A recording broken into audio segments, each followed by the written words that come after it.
Fala, primeiro ano, e aí, tudo bem? Estão aqui dando mais uma aula em modo remoto. Eu estou dando aula remotamente, vou dar aula para vocês. Eu sou hoje um robozão. Por favor, pegue a apostila, caderno 3 do primeiro ano. Vamos fazer umas questões das aulas que eu já dei. Vamos lá então? Voltei a ser eu. Tudo bem com vocês? Vocês preferem a versão robô ou a versão Alessandro Natureba, né? Assim como eu tô aqui, beleza? Deixa aí os recados embaixo. Só não vale falar Alessandro é retardado, Alessandro é louco, Alessandro é maluco, certinho? Beleza? E tranquilo, dê aquele like, né? Que para fortalecer o canal. Eu sou youtuber agora. Certinho? Tudo bem? Eu, o Whindersson Nunes, Felipe Neto, Lucas Neto. Tem mais algum? Anitta, pronto. Então nós somos tops, os 5 maiores, beleza? Vamos lá, pessoal. A questão número 1 da aula 37, da página 380, eu vou fazer algumas questões para fortalecer o conhecimento de vocês, certo? Beleza? Para quando retornar às aulas, a gente não precisar ficar perdendo tempo com bastante questões, dar continuidade no assunto. Então toda vez que eu fecho o módulo 2, eu estou na iminência de fechar, eu vou fazer alguns exercícios. Eu selecionei 2 aqui, o 1 e o 3 da aula 37. Vamos fazê-los? Olha como ele é bacaninha. O da aula 37, o exercício 1 da Universidade Federal de Pernambuco, adaptada, diz isso. A biosfera é a região do planeta que contém todo o conjunto de seres vivos e onde a vida é permanentemente possível. Biosfera, né, a superfície que a gente vive, né? É uma zona relativamente estreita quando comparado ao diâmetro total do planeta.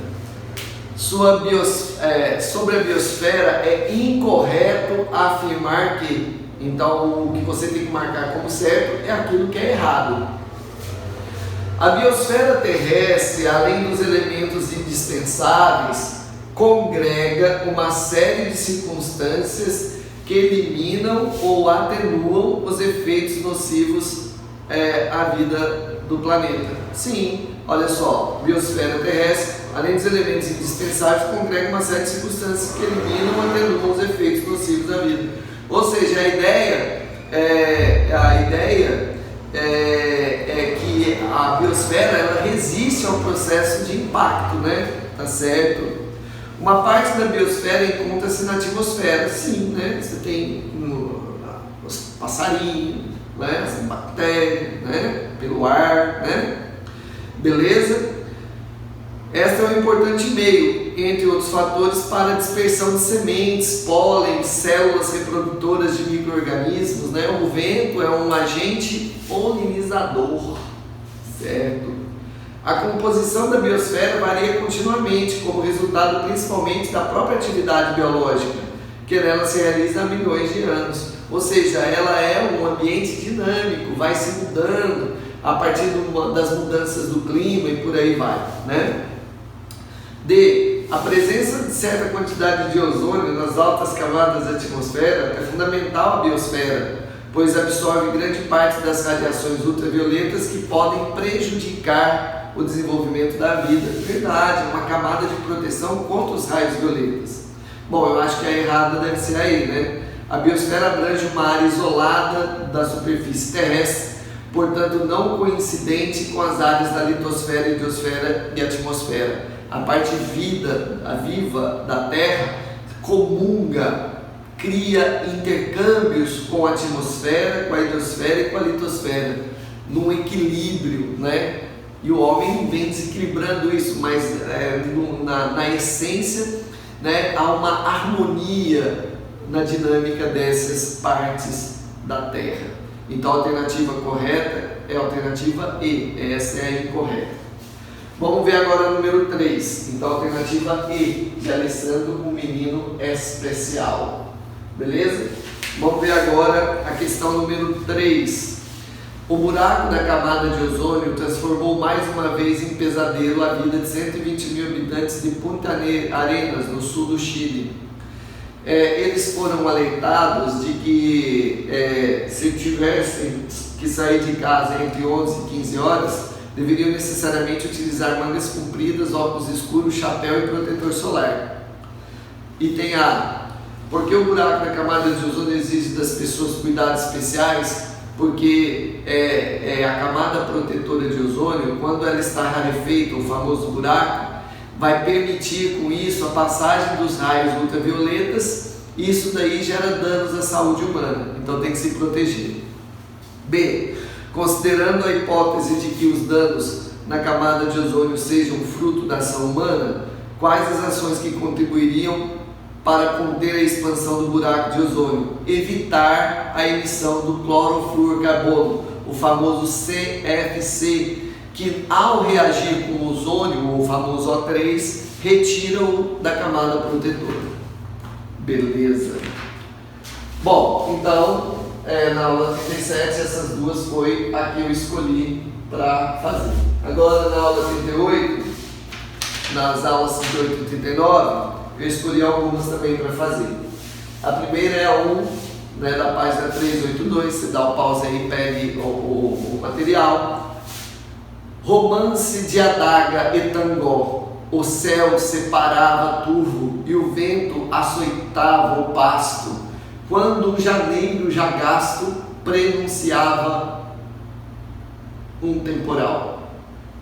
Ciro, 99. Não, vamos lá. Se o clima é a variação do tempo de um determinado lugar, pode-se afirmar que a alternativa que indica respectivamente tempo e clima é: bom, tempo, estado habitual da atmosfera. Clima, tempo, estado momentâneo, características momentâneas da atmosfera. Tempo, clima. Tempo, aspecto momentâneo da atmosfera. Tempo, aspecto momentâneo da atmosfera. Clima, sucessão habitual do tempo em determinado lugar em determinada época do ano. Então, o tempo, ele é o que? Ele é instável, e a análise do clima é estável, é previsível, certinho? Vamos lá então? Olha só, São Paulo tem inverno chuvoso, embora nessa estação haja dias ensolarados. Então, nesse caso aqui, inverno chuvoso tem verbo ter, aspecto constante, embora haja, ou seja, esteja passando por dias ensolarados. Então está errado. Não é a sequência. A sequência aqui é clima-tempo, né? A gente quer a sequência correta, tempo-clima. Manaus é uma cidade úmida. Verbo ser denota constância. Então está falando de clima, já está errado. Porto Alegre à noite apresenta tempo chuvoso, com previsões de tormentas fortes para a madrugada. Aqui não tem nada falando de clima, só está falando de tempo. D. Pelotas não teve chuva semana passada. Tempo. Embora o inverno na cidade seja chuvoso. Clima. Alternativa D, de Alessandro, o menino dengoso, é a alternativa correta. Curitiba amanheceu com céu. Isso é tempo.